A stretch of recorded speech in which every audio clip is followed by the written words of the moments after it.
Boker Tov Umvorach. On est rentré dans les 30 jours qui précèdent la fête de Pessah. Les Hachamim nous enseignent qu'il est une obligation d'étudier toutes les lois relatives à cette fête, car elles sont très nombreuses. Il y a des mitzvot d'ordre négatif, c'est-à-dire les interdictions, tout ce qui est lié au Hametz, l'interdiction de manger le Hametz pendant Pessah sous peine de karet. Il n'y a pas beaucoup d'aliments interdits sous peine de karet. C'est très très grave, c'est comme manger à Kippour. Et la Torah nous interdit également d'en profiter, et même d'en posséder. C'est une chose qu'on ne retrouve pas par rapport à d'autres aliments interdits. L'interdiction même d'en posséder. Et Hachamim sont allés encore plus loin.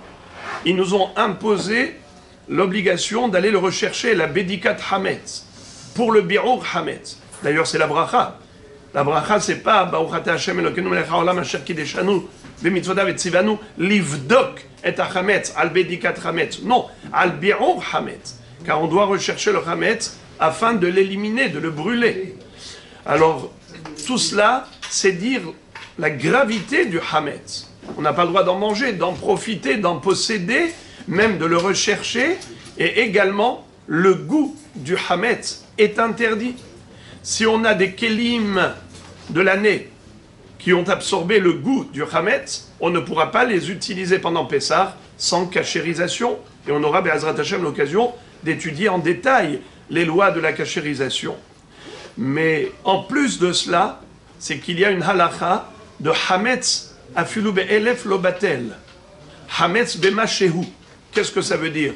Généralement, quand on a un aliment interdit qui s'est mélangé dans une marmite où il y avait des aliments cachers, de la nourriture cachère, alors on va d'après le bitoul, ce qu'on appelle bitoul beshishim, si c'est lach belach, had bitre batel, si c'est yavesh beyavesh, il y a les lois de l'annulation de la minorité dans la majorité. Ce qui n'est pas le cas pour le Hametz à Pessah.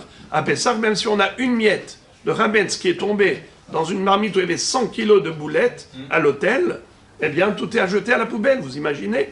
Pourquoi? Hametz afilu b'mashehu. Tellement c'est grave. C'est la raison pour laquelle on a le devoir d'étudier les lois de Pessah déjà depuis Purim. Car Purim, c'est 30 jours avant Pessah. Et d'où on apprend qu'il faut étudier les halachot de Pessah 30 jours avant?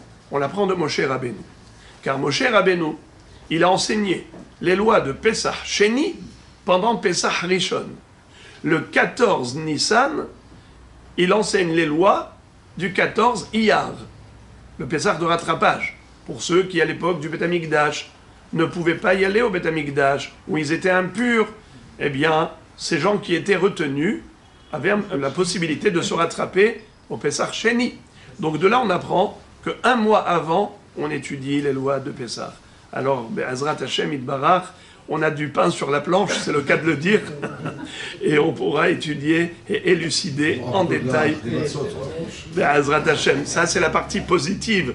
Moi j'ai parlé maintenant que la partie négative, les interdictions. Mais ensuite il y a les obligations, les matzot, les arba kosot, le maror, le korer, tout ce qu'on va étudier par rapport au lel à seder, Be'ezrat Hashem Yitbarach.